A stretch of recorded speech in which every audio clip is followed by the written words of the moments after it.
Alright, I am back to working on my house and I really want to get a roof on it soon, but before I do that I need to finish building my roof overhangs. But before I even do that, I need to build a chimney that's going up front first. So there's going to be a chimney here starting at basement level going all the way up to the center past the peak a little bit, and I have to build the chimney first because my overhangs coming off the front are going to kind of tie into that. So I want to take care of getting the chimney done before I can do the overhangs and then do the roof. First thing I need to do is pour a little concrete pad at the base of the chimney.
probably didn't need to pour the pad this thick, but I wanted to be up off of the ground at least a few inches.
So obviously this is a wood frame chimney. It is not your probably more typical masonry, brick, or block chimney. My plan is to have a wood stove in between those windows inside the house. So I'm gonna have my wood stove chimney pipe coming out of the wall and then up through this wood frame chimney up out of the roof. So I'm already gonna have a stainless steel triple wall wood stove chimney pipe coming out of the wall, and up the side of the house, and this wood frame chimney is just going to kind of encase that, and it just gives it more of a traditional square style chimney look. So it's going to cover up that wood stove pipe going all the way up the side of the house. And then the reason I left this kind of door here is because my plan is when I stub that stove pipe out of the side of the wall, it's going to T going up, and then I'm going to have a T with a couple sections coming down, and then I'm going to have a clean out cap down here. So I need to make some kind of door so when it comes time to clean the chimney, it'll be real easy to take that cap off and clean it from under here on the ground instead of climbing up on the roof. And I'm not sure how I'm going to finish this door off yet. I'm probably just going to leave it open like this for now until I think about it. It's going to depend on what I find for my fake stone veneer to cover this chimney. I don't know if I can make that veneer into like a hidden trap door or if I have to frame out an actual door. So not sure yet. And before I go any higher with that, I'm going to finish covering this strip of rim board with my insulated zip.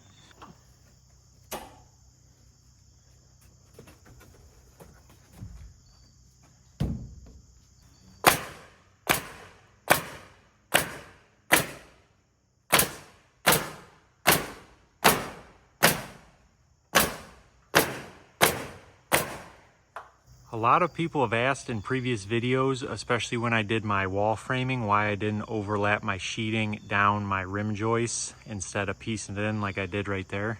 So at the time when I was doing the walls, I got these zip panels and they are 9 foot tall, and so are my walls. So I was thinking I was just gonna put the 9 foot panels on the 9 foot walls and then just make one rip for the bottom like I'm doing now. But I totally didn't realize I had to make a rip at the top there anyways for my roof framing where it tied in. I did that Monopoly framing there. So I ended up having to make 2 rips anyways, but looking back, if I were to do it again, I definitely would lap these sheets down over my rim joists and then just make one cut, one rip at the top. That would definitely be stronger, but I didn't really think about that at the time. I think it'll be okay though, I'm not too worried about it. I'm still tying it in the best I can.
right, that's pretty much it for framing this chimney. And like I said before, eventually I'm going to be putting a triple wall insulated wood stove chimney liner all the way down the center of this wooden chimney. And it would have been easier to install that as I was framing this chimney. It would have been easier to install that liner, but I wasn't quite ready to do that yet, mostly because it's going to be pretty expensive. I'll probably have a couple $1,000s at least in all the sections. I need like 30 feet of it. And it's not quite a priority right now, so I decided to wait. I might regret it when the time comes to install that, because it would have been easier to do it when I built this wooden chimney, but I still think I can slide that sleeve in. I'll cross that bridge when I get to it. But for now, I'm just gonna cap this. I'm gonna finish taping the zip, and then I'll deal with that in the future.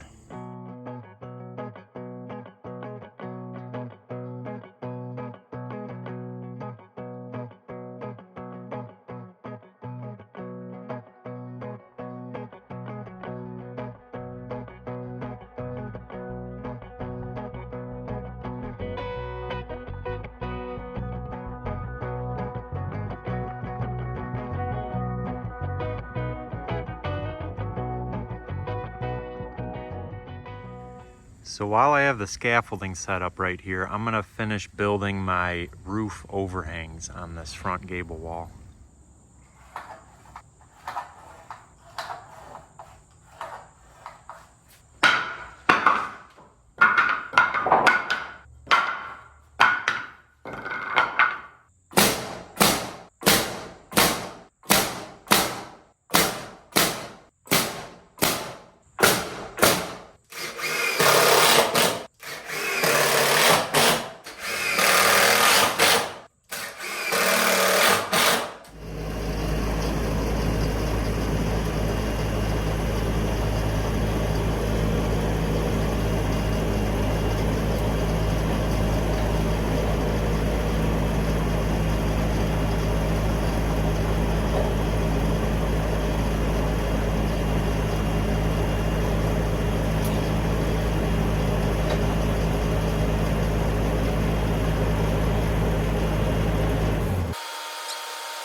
You can hand it down.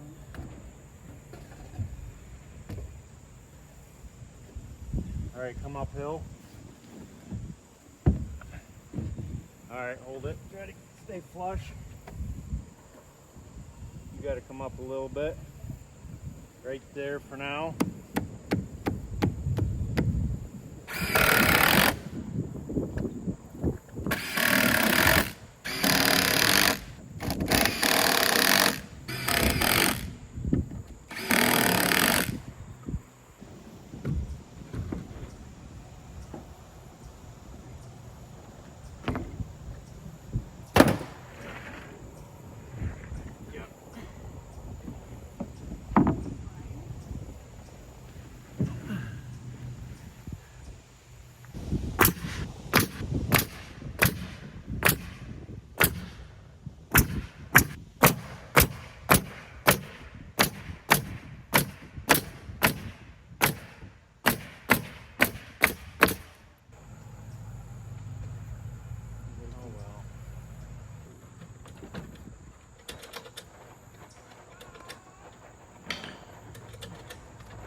right, that is it for the chimney framing and the roof overhangs up front here. I think it looks good. It adds a lot more depth to the house and it looks less boxy and overall just looks more like a house. And I haven't decided yet, but I might do a lower overhang above these garage doors, like at this tape level. Same distance out, 16-inch overhang, just over this lower elevation. I've seen that on some houses of this style, but I haven't decided if I'm gonna do that yet. So I am one step closer to being able to put a roof on the house. I do need to finish my overhangs. I gotta do this line of overhang there and then all the way around that dormer, that other gable wall. But I am gonna make that a separate video. So thanks for watching and I'll see you on the next one.